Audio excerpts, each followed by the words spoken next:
પત્રકાર મિત્રો આવ્યા છે એમનો પણ આપણે આભાર વ્યક્ત કરવો છે.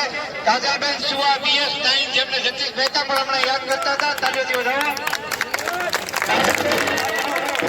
જમાવટ સુરભીબેન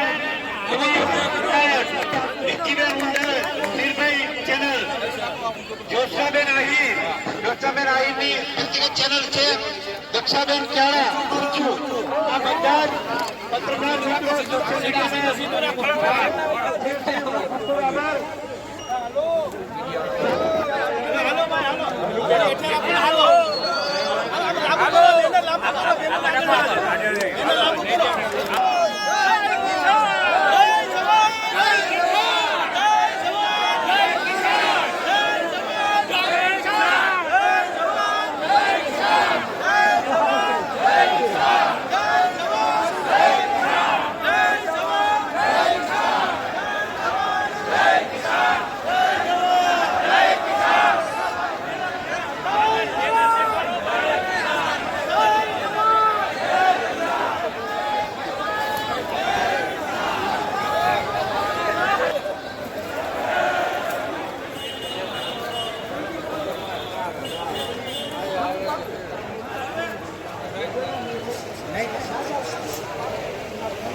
કલેક્ટર સાહેબ કે ત્યાં જવાનું છે.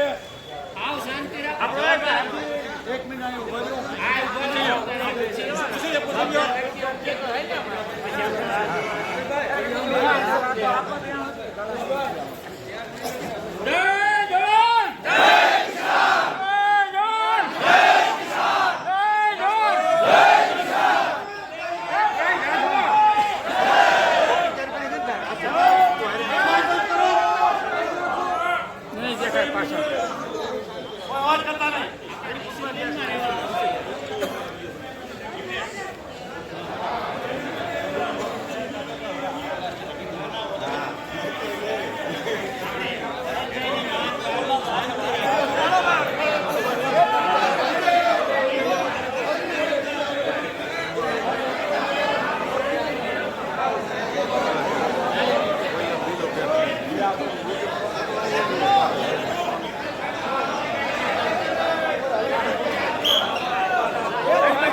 તો ખેડૂતની લડાઈ ઉપર આવ્યા છે.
સાથે ઉતર્યા છે.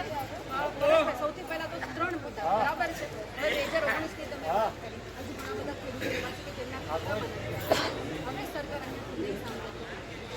પહેલી વાત તો 3 માગણી છે. અમે ઘણા દિવસથી મીડિયાના મારફતે આજે પણ અમે જે કયા જાહેર કાર્યક્રમની અંદર માગણીઓ મૂકી છે આની અંદર 12 દિવસનો અલ્ટિમેટમ છે. આ 12 દિવસની અંદર પૂર્ણ ન થાય તો અમારા તરફથી હવે વડીલોનો જે બધા આગેવાનો જે આદેશ છે એના મારફતે ચોક્કસ કહીએ છીએ કે ગાંધીનગરમાં બેઠેલી સરકારે જે કલ્પના ન કરી હોય એવો કાર્યક્રમ થશે અને કદાચ ગમે ત્યારે સરકારે સત્તા છોડવી પડે એવો ઉગ્ર કાર્યક્રમ કરવામાં આવશે અને જ્યાં સુધી અમારી ત્રણેય માંગ છે એ પૂર્ણ ન થાય ત્યાં સુધી દમથી આ સરકારની સામે લડીશું. 125 સંદેશ નથી પણ ખેડૂત છે. આ તો એક ભાઈ ખરબીઓ લઈને આવ્યા. કાલ સવારે ગાંધીનગર જશે તો બધા ખરબીઓ લઈને જશે, સાપણીઓ લઈને જાય. જેને જે અત્યારે આને રાખવું હોય તો ગમે ત્યારે જરૂર પડે. જરૂર એટલે કે ખેડૂત છે તો આના વગર તો ખેતી થવાની નથી. નેતાઓ સ્કોર્પિયોમાં ફરે છે. ખેડૂત ખરબીઓ લઈને ફરે. એ દુઃખની વાત છે. નેતાઓ સ્કોર્પિયોમાં ફરે છે. નેતાઓ સ્કોર્પિયોમાં ફરે અને સ્કોર્પિયો તો કોઈ હવે નાની ગાડી કહેવાય છે બેન, ફોર્ચ્યુનરમાં ફરે છે. જે 2.5 કરોડ ઉપરની ગાડી આવે છે એ ગાડીમાં ફરે છે. ખેડૂતના પૈસાથી ફરે છે. ખેડૂત મારો આજે સારા કપડાં પહેરવા નથી એવી પરિસ્થિતિ આ રાજ્યની અંદર સરકાર દ્વારા કરવામાં આવી છે. એટલે હવે આવનારા સમયમાં માલિક સદ્ધર બને, ખેડૂત સદ્ધર બને એ દિશાની અંદર કામ થાય એટલે મને યાદ છે કે ખેડૂત વર્ષમાં એક પગથિયા ઉપર આવતા બિયારણ લેવામાં પૈસા બગાડતો સારું ઉત્પાદન. બેન આ વર્ષે તો ખેડૂતે એક જોડી કપડાં લેવામાં પણ લગભગ બજેટ દોરવાનું છે કેમ કે જે રીતે માવઠાનો માર પડ્યો છે ને એક જોડી કપડાં પણ નહીં લઈ શકે. બીજી વાત એ છે કે આમ તો જે ખેડૂત છે એ જગત આખાનું પાલન કરીને કહીએ જ્યારે ખેડૂત જે વસ્તુનો વપરાશ કરે છે, દવા હોય, બિયારણ હોય કે જે ટ્રેક્ટર છે, ખાતર છે, આ જે પ્રોડક્ટ બનાવતી જે તમામ કંપની છે તમામ કંપનીના માલિક છે એ કરોડો રૂપિયાની ગાડીમાં ફરે, કરોડોના બંગલામાં રહે છે અને જે ખેડૂત વાસ્તવમાં જે આ ઉત્પાદન લઈ આવે છે એ એક જોડી કપડાના પણ જો બજેટ દોરવાતા હોય બિલકુલ 12 પાસેથી આ ખરબિયાનો મતલબ સમજ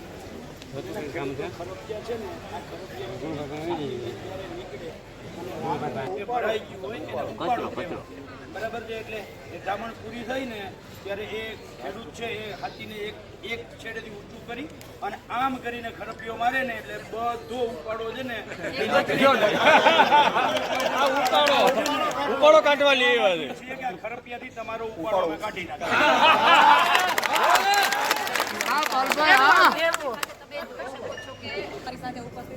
ખેડૂતની દીકરી છું એટલે સર્વપ્રથમ ખરપિયાથી પ્રભાવિત થઈ છું. મને ખબર છે કે મારા પપ્પા જયારે સાથી હાંકતા ને ત્યારે ઉપાડો કાઢતા છે, નિંદામણીમાં ફસાઈ જતું ને રાપમાં ત્યારે હું ખરપિયાની વાત છે ને ખાસ ખેડૂતના મુદ્દા છે, કમોસમી વરસાદને લઈને જે ખેડૂતો હેરાન થયા છે અને 10,000 કરોડનું કૃષિ સહાય પેકેજ જે મોટા આંકડા દર્શાવવામાં આવ્યા છે, ખેડૂતોમાં રોષ પણ છે ને તમે 3 માંગો લઈને આવ્યા છો. એક ખેડૂતની દીકરી તરીકે વ્યથા સમજુ છું. ખેડૂતો જે અહીં આવ્યા છે ને બધાના ચહેરા ઉપર મને દુઃખ દેખાય છે. મારે તમને ખાસ પૂછવું છે કે 3 માંગો લઈને તમે અહીં આવ્યા છો તો ખેડૂતોને અહીંયા આવીને બેસવું પડે. પહેલા તો એ જ આ દેશની સ્થિતિ ખરાબ કહેવાય કે ખેડૂતોને આ રીતે અહીં આવીને બેસવું પડે અને માંગ કરવી પડે. આ તો આપણો હક છે. બિલકુલ બેન હક છે. અને બીજા નંબરની વાત એ છે કે અત્યારે જે ખેડૂતોની અંદર આક્રોશ છે, જે રીતે ખેડૂતો પર અન્યાય થઈ રહ્યો છે, માત્ર એક જ દિવસનો ફરક રહ્યો છે બેન. ગઈકાલે 9 તારીખે અહીંયા ગુજરાતના મુખ્યમંત્રી ભૂપેન્દ્ર પટેલ સાહેબ આવ્યા હતા. એની જે સભા અહીંયા હતી, હું ચોક્કસ વિશ્વાસ સાથે કહું કે મીડિયાના મિત્રો છે એની સભાના વિઝ્યુઅલ જાહેર કરે. એની સભાની અંદર જે પબ્લિક હતી એના કરતાં તો આજે માંગ કરવા માટે કલેક્ટરે વધારે સંખ્યામાં ખેડૂતો ઉમટ્યા હોય. સૌ મુખ્યમંત્રી આની અંદર સમજવું જોઈએ કે આ 3 માંગ છે એ મહત્વની છે. મુખ્યમંત્રી મહત્વના નથી અને ખેડૂત છે આ દેશની અંદર મોટો છે, જગતનો તાત છે એ મોટો છે. ખેડૂતથી મોટો મુખ્યમંત્રી પણ ન થઈ શકે. એટલે મુખ્યમંત્રીએ પણ આજનો જે આ અમારું જે એજન્ડા છે, અમારી જે માંગ છે એ તાત્કાલિક ધોરણે અમારે સ્વીકારે જેથી કરીને જગતના તાતનું કલ્યાણ કરી શકાય.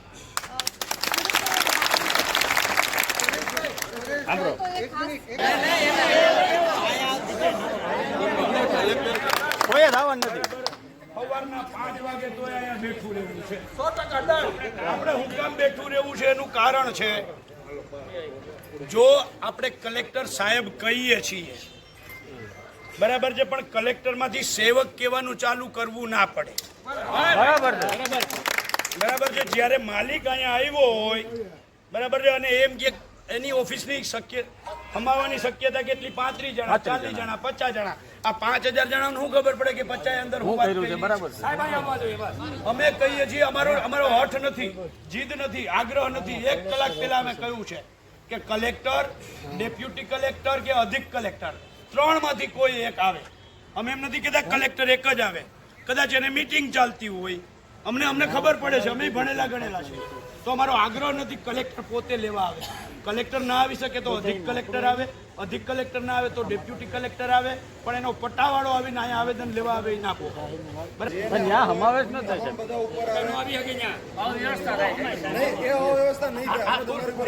હા બોલો.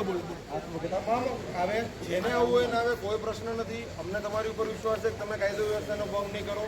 તમામ આવીને આવેદનપત્ર આપે, જેને આવવું હોય ને આવેદનપત્ર આપે. બાયણું પણ બંધ નથી કરવાનું, બાયણું ખુલ્લું છે. તમામ આવીને આપી દે ઉપર, કોઈ પ્રશ્ન નથી. પ્રશ્ન શું છે? સાંભળો ભાઈ, સાંભળો. તમામ આવો ને, આવીને સાહેબ અમારે કઈ બોલો ના બધું કહી દો. પાલભાઈ કહી દે. સાહેબ સાંભળો. આપણે હું બોલી લઉં પછી જય જવાન, જય કિસાન, ભારત માતા કી જય ગમે એવું સારું લાગે. કોઈ તાળીઓ પાડવાની નથી, કોઈ કંઈ બોલવાનું નથી. બરાબર છે. આપણે સાહેબને કહેવા માંગીએ છીએ કે સાહેબ આ સરકારે પેકેજ આપ્યું ને એ ખેડૂતના વખાણ કરતા જ આપ્યું. કલેક્ટર સાહેબ એમ કહે છે કે અમે આવકારીએ છીએ, આ પેકેજ જેવો આવકાર છે. બરાબર નહીં, કોઈ ટીકા ટિપ્પણી નહીં. બરાબર છે. આ જે આવકાર છે, આ પેકેજ જેવો આવકાર છે, એ આવકાર સાહેબને કંઈ એના માટે અમે આભાર માનીએ, જેમ સરકારનો મહિનો એમ. બરાબર છે. પણ સાહેબે અહીંયા આવેદન શું કહે અલ્ટિમેટમ પત્ર લેવા આવવું પડે. તમે હાવજ સાહેબ છો, આ હાવજ જેવા ખેડૂતો આવ્યા છે. બરાબર છે. તો તમે સાહેબને કયો, બરાબર છે કે સાહેબ અમે ત્રણ અધિકારીમાંથી કોઈ એક અધિકારીની અમારી માંગ છે. પણ 3 અધિકારી શું કામ? બરાબર છે. કલેક્ટર સાહેબને જ આપો ને આવેદનપત્ર. પણ તો આવે કલેક્ટર અમને સાહેબે કીધું તમામને આવકારીએ છીએ. સાહેબ અમારે જો રાજકારણ આમાં કરવું હોત, નેતાગીરી કરવી હોત તો ભાઈ એક મિનિટ તો અમે એક જ માણસનું કહેત. બરાબર છે. અમારે નથી કરવું એટલે 3 અધિકારીની છૂટ દીધી છે. 3 માંથી કોઈ અધિકારી એક આવીને લઈ જાય. કલેક્ટર સાહેબને એવું હોત કે કંઈ પણ હોત તો કલેક્ટર સાહેબ એમ કહે કે 5 માણસો વધુ. એનો જવાબ અમે સાંભળી લીધો. એનો જવાબ એમાં હવે ચર્ચાનો વિષય નથી. શ્રી રામ જય રામ જય જય રામ, શ્રી રામ જય રામ જય જય રામ, શ્રી રામ જય રામ જય જય રામ, શ્રી રામ જય રામ જય જય રામ, શ્રી રામ જય રામ જય જય રામ, શ્રી રામ જય રામ જય જય રામ, શ્રી રામ જય રામ જય જય રામ, શ્રી રામ જય એ ભાઈ સાંભળો, હવે સાંભળો. કાજલબેનને ઇન્ટરવ્યુ કરવું છે. ઇન્ટરવ્યુ કરી લેવા દો. મીડિયાને જેટલાને ઇન્ટરવ્યુ જોતા હોય બધાને આપીએ, પછી આપણે રામધૂન બોલાવશું.